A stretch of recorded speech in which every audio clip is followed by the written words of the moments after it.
Hello students, आज के video में मैं आपको एक्सप्लेन करूंगा दैट इज एक्सरसाइज 8.1 का क्वेश्चन नंबर 1। हम लोग क्लास 10 मैथ्स का चैप्टर 8 कर रहे थे दैट इज ट्रिग्नोमेट्री। इसके पिछले वीडियो में मैंने आप लोग को इस चैप्टर 8 का मैंने आप लोग को इंट्रोडक्शन पार्ट समझाया था, ठीक है, जो कि बहुत इंपॉर्टेंट है आप लोग का जो एमसीक्यू क्वेश्चन आएगा 45 मार्क्स का उसके लिए, ठीक है।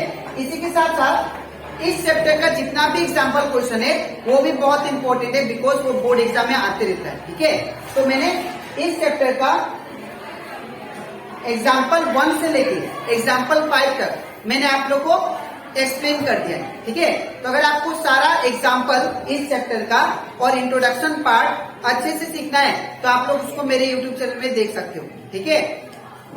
और इसी के साथ साथ अभी तक हम लोग क्लास 10 मैथ्स का चैप्टर 1, चैप्टर 2, चैप्टर 6 और चैप्टर रिवीजन में का जितना भी एक्सरसाइज क्वेश्चन था और एग्जाम्पल क्वेश्चन था वो सारा मैंने आप लोग करवा दिया, ठीक है। तो अगर आपको सारा क्वेश्चन अच्छे से सीखना है तो आप लोग उसको मेरे यूट्यूब चैनल में देख सकते हो, ठीक है। तो स्टार्ट करता है क्लास। यहाँ पे हम लोग को बोला जा रहा है दैट इज क्वेश्चन नंबर 1 में इन ट्रायंगल एबीसी। सबसे पहले आपको ट्रायंगल एबीसी दिया है और वो राइट एंगल कहाँ पे बी पे, ठीक है। तो सबसे पहले राइट एंगल ट्रायंगल बना लेते हैं। ये हो गया हम लोग का राइट एंगल ट्रायंगल और राइट एंगल कहाँ पे दैट मीन्स 90 डिग्री कहाँ पे बन रहा है डी पे, ठीक है। तो यहाँ पे आप लोग बी लिख लो, ठीक है। उसके बाद यहाँ पे मान लीजिए ए बी और ये हो गया सी, ठीक है। अब यहाँ पे बोला ए बी का वैल्यू कितना है 24। तो ए बी का वैल्यू कौन सा है ये वाला दैट इज 24 सेंटीमीटर, ठीक है। फिर बीसी का वैल्यू कितना बोला 7। तो बीसी वैल्यू ये है तो यहाँ पे 7 सेंटीमीटर। तो determine sine A comma cos A and number 2 दिया है साइन सी कोमा कोस सी, ठीक है। तो अगर आपको ये दो वैल्यू दिया है ये ट्रायंगल का तो आप लोग फाइंड करो कि साइन ए कोमा कोस ए क्या होगा और साइन सी कोमा कोस सी क्या होगा, ठीक है। तो इसको कैसे करेंगे आप लोग ध्यान से देखें। सबसे पहले यहाँ पे हम लोग गिवन लिखेंगे। गिवन क्या दिया है A B equal to in triangle ABC. ABC triangle में यहाँ पे एबीसी ट्रायंगल में ए बी का वैल्यू कितना A B equal to 24 centimetre, ठीक है। और यहाँ पे बीसी का वैल्यू कितना तो बीसी इक्वल टू 7 सेंटीमीटर। तो यहाँ पे दो साइड दिया है लेकिन थर्ड साइड नहीं दिया, ठीक है ना। तो यहाँ पे एसी का वैल्यू आपको फाइंड करना है, ठीक है।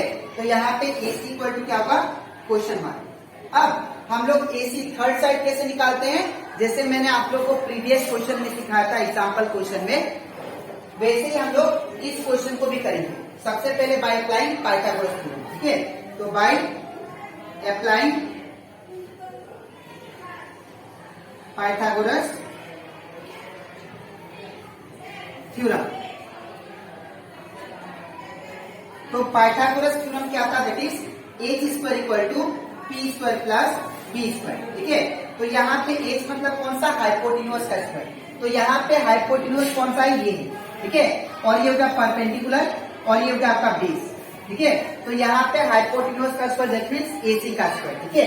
तो यहाँ पे क्या होगा एसी का square is equal to P मतलब कौन सा होगा परपेंडिकुलर ये है दैट इज बीसी।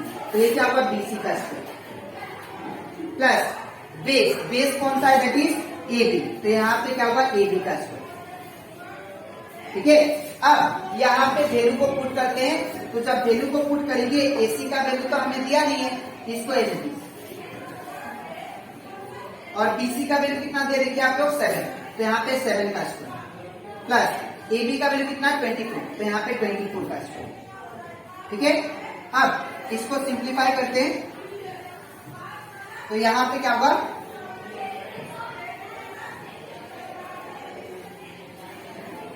तो यहाँ पे लिख सकते हैं हम लोग एसी का स्क्वायर क्या होगा एसी का स्क्वायर सेम और यहाँ पे 7 का स्क्वायर कितना 7 इंटू 7 दैट इज 49 प्लस यहाँ पे 24 का स्क्वायर।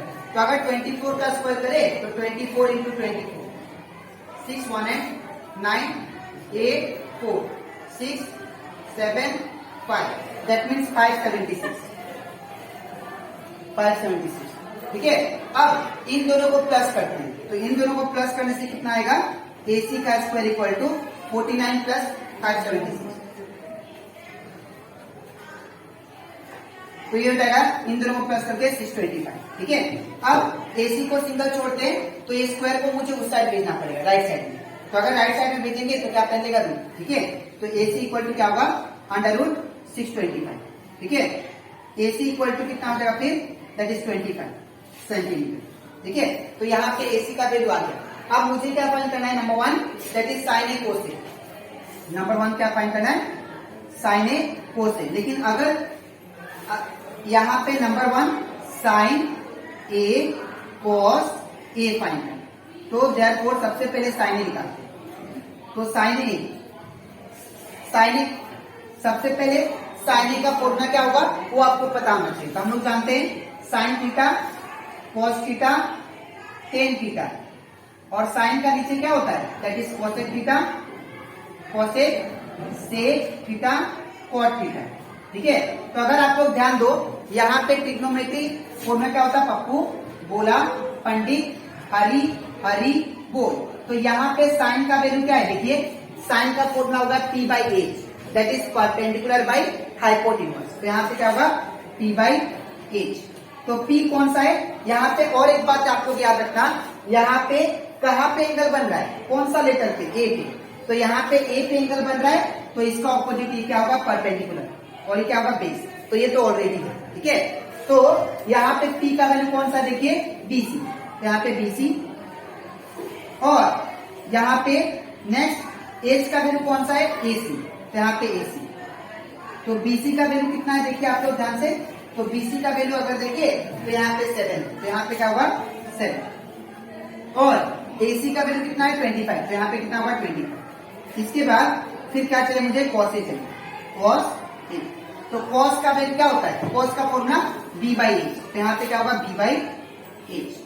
तो B मतलब बेस, बेस कौन सा, ये वाला AB, तो यहाँ पे क्या होगा AB, और H मतलब हाइपोटेन्यूज कौन सा है, AC, तो यहाँ पे क्या होगा AC।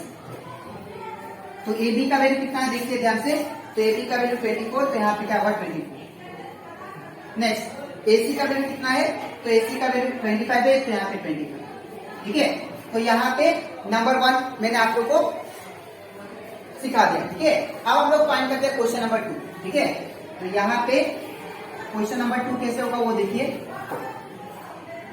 तो क्वेश्चन नंबर 2 में दिया है साइन C कॉस C, तो therefore sine C equal to, अब यहाँ से अगर आप लोग ध्यान दो, साइन का भी फॉर्मूला क्या होगा, सेम होगा P बाई एच, तो यहाँ पे P बाई एच लिख लेते हैं।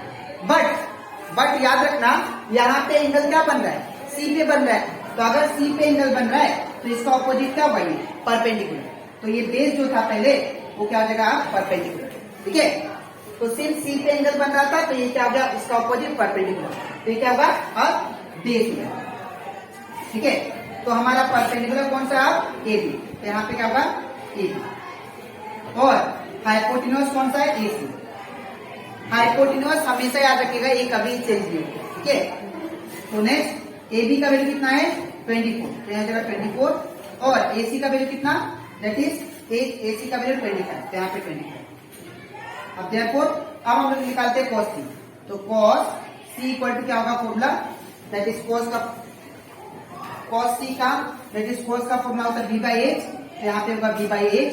तो B का वैल्यू कितना दिया है, तो आपको B का वैल्यू जो दिया है वो दैट मीन्स यहाँ पे बेस बाय हाइपोटेन्यूज, तो B का वैल्यू ये रहा, एक BC, और हाइपोटेन्यूज कौन सा है, AC। तो BC का वैल्यू कितना, तो BC का वैल्यू आपको 7। ठीक है, और AC का वैल्यू कितना हम लोग फाइंड किए थे 25।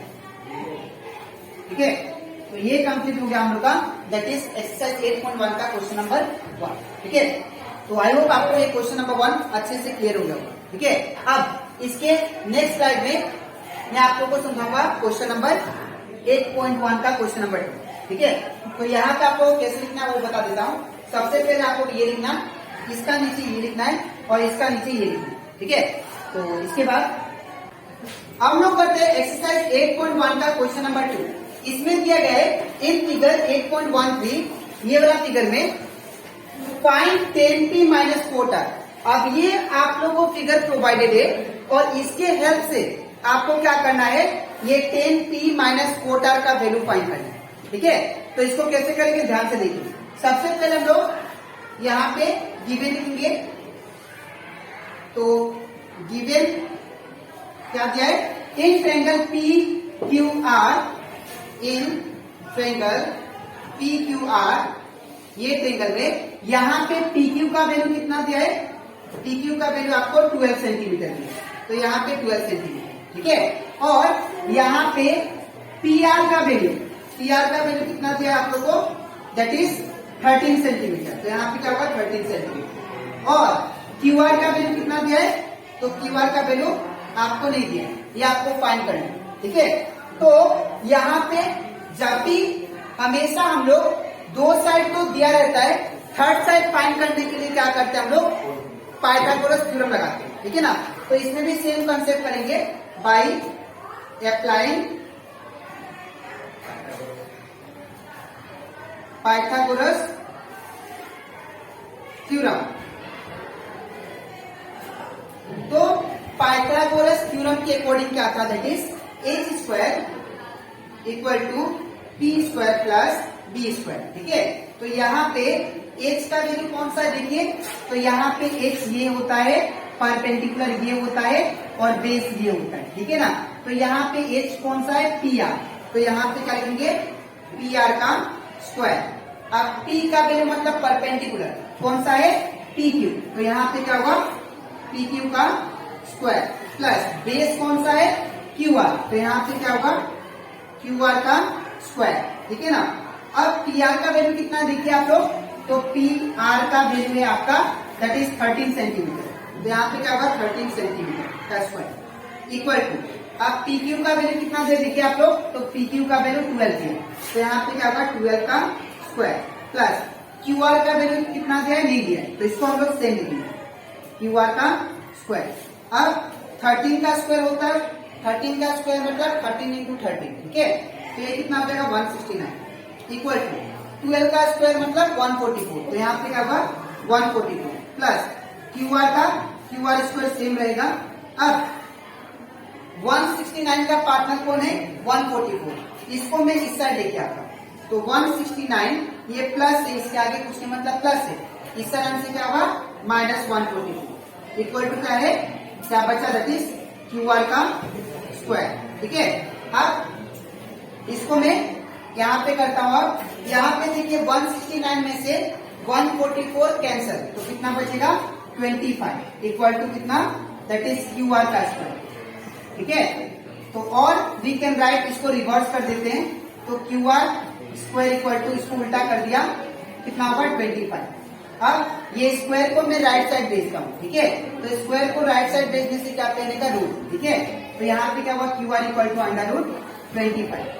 तो अब qr इक्वल टू कितना होगा, ये 25 किसका स्क्वायर रूट है 5 का, तो यहाँ पे क्या होगा 5। ठीक है, 5 सेंटीमीटर। अब मुझे क्या निकालना है, जो मुझे चाहिए यहाँ पे उसको हम लोग लिख लेते हैं। ठीक है, या डायरेक्टली भी फाइंड कर सकते हैं। यहाँ पे क्या दिया है 10p, फिर क्या दिया है माइनस कोट r। यहाँ पे आप लोग ध्यान से देखना। ठीक है, बिकॉज यहाँ पे जो भी लेटर दिया यहाँ पे एंगल को बदला गया है। ठीक है, तो इसको फाइंड करने के लिए आप लोग ध्यान से देखिए।